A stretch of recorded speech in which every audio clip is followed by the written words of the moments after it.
అందరికీ నా హృదయపూర్వక నమస్కారాలు. ఈరోజు కాకినాడ పార్లమెంట్ అభ్యర్థిగా జనసేన పార్టీ తరపు నుంచి శ్రీ జ్యోతుల వెంకటేశ్వర గారిని మేము అభ్యర్థిగా పెట్టడం జరిగింది.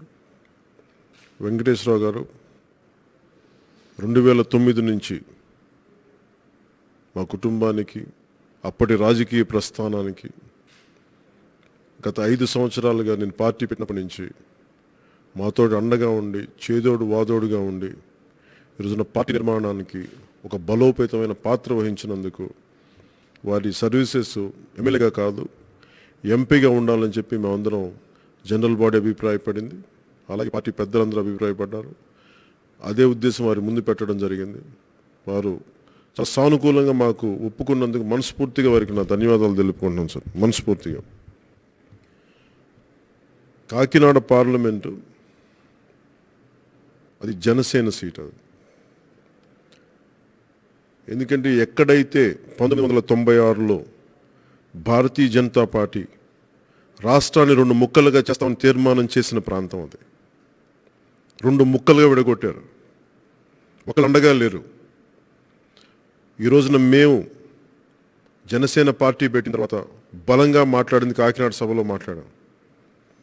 అలాంటి కాకినాడ పార్లమెంట్కి చాలా ప్రెస్టీజియస్ పార్లమెంట్ అది. మా పార్లమెంట్ అభ్యర్థిగా జ్యోతుల వెంకటేశ్వరరావు గారు మనస్ఫూర్తిగా మీరందరూ కలిసి ఆయనతోటి సహకరించవలసిందిగా మనస్ఫూర్తిగా కోరుకుంటున్నాను. పల్లకీలు మోసించాలి. ఇన్ని సంవత్సరాలు ఇంతమంది దశాబ్దాలుగా పల్లకీలు మోస్తూనే ఉన్నారు. ఇంకా మోయటం ఆపాలి. సామాన్యుల్ని, నీతివంతుల్ని మేము పల్లకీలు భుజాలు ఎత్తుకోవాలి, ముందుకు తీసుకెళ్ళాలనుకుంటున్నాం.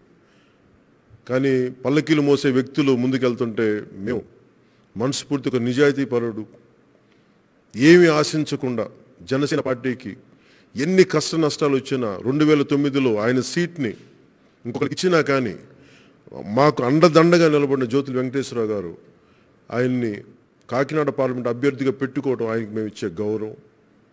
ఆయన అఖండమైన మెజారిటీ తోటి గెలిపించుకునే బాధ్యత నాది.